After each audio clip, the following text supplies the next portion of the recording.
Well, if we're going on a journey of hardware reviews, we'd best pack for being on the go. Fortunately, the lovely people at Asylum PR reached out with a mobile gaming controller precisely for that.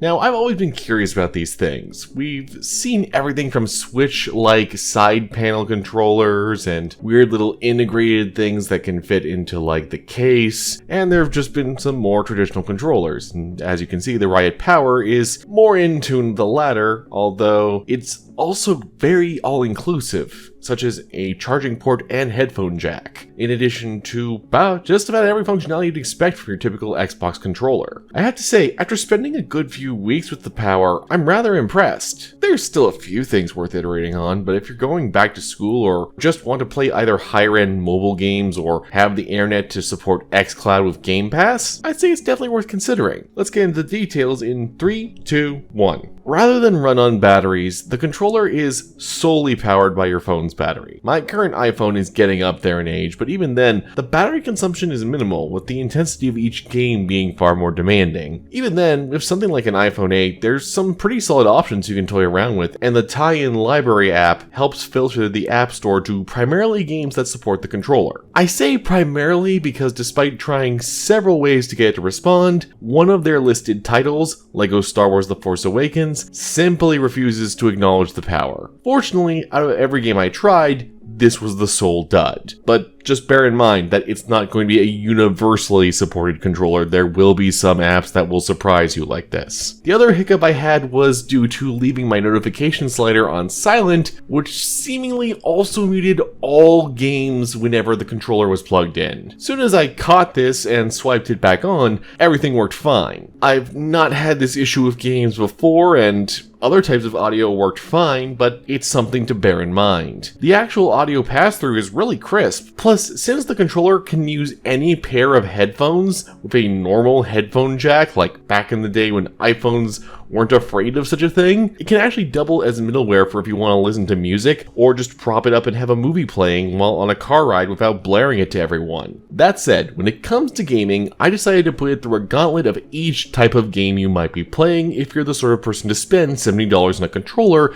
to game on your phone. An indie game, multiplayer, retro, and premium mobile. I'm pleased to report that all of them worked splendidly. Transistor and Max Payne feel exactly like playing each on their normal console counterparts with absolutely zero input lag. If you have the muscle memory for either title, all the bindings match up precisely, you're just good to go. Now as for multiplayer with Call of Duty Mobile, I will admit that there's a slight sluggishness, but that's not on the Power. If anything, it's due to the nature of mobile itself having originally been built exclusively for touchscreen. Matchmaking even separates you into a separate queue if you're using a controller. Regardless, that slight sluggishness is no different from going back to Black Ops 1 on your PS3 or Xbox 360. You adapt to it swiftly and are ready to start blasting away with ease. In fact, if you miss the older style of Call of Duty multiplayer, this freebie pairs well with the Power. Though I will admit that COD Mobile has some really weird cosmetic unlocks. Like, just seriously, some of this stuff looks weird. But again, that's just the game itself. Last on my to-do list was Forgotten Memories Definitive Edition, another one listed in the library app that's a dedicated mobile horror title with aspirations to be something of a Silent Hill game. While the writing so far is more akin to early Resident Evil titles, the overall presentation is impressive, and despite being made with touchscreens in mind, it flows brilliantly on a gamepad. Truly, the only genre I could see maybe being an issue is fighting games. If you prefer using the D-pad than the left stick, that is. The Power's D-pad is adequate, but it feels kind of floaty, like a lot of the older Xbox D-pads used to, so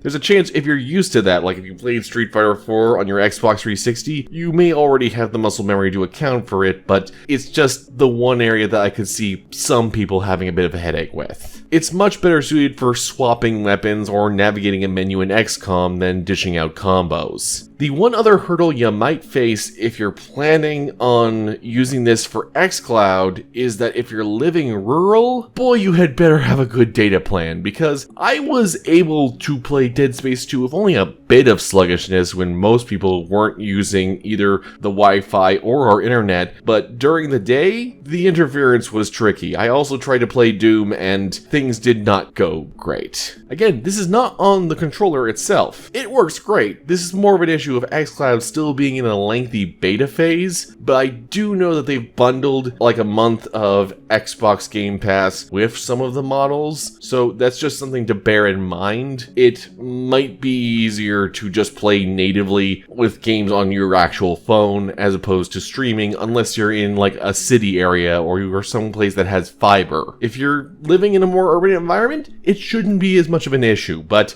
if you're like me and next to farmland, yeah, you're probably gonna have a rougher time. Regardless, the RiotPWR is a solid controller option for mobile gaming with enough features and sturdy construction that I'm actually looking at taking a peek at some mobile exclusive games for the channel later down the line. It costs as much as your average Xbox or PlayStation controller, but actually enhances functionality for a device you already own, making the overall buy-in for those looking to try out gaming a lot easier than, say, plopping the hundreds a dedicated PC or console requires. So yeah, if you're at all curious about gaming on mobile, and there is a healthy selection of indie ports, retro titles that have been brought over. In fact, if you want to play the classic GTA trilogy, you have better odds playing it with this than you would playing the definitive edition on your PS5. There's some good options here, and it absolutely held up. It was a really good time, and I expect to be using it well past the review period. So yeah, again, thank you to Asylum PR for sending me the model, and yeah, if it's of interest to you, give it a whirl.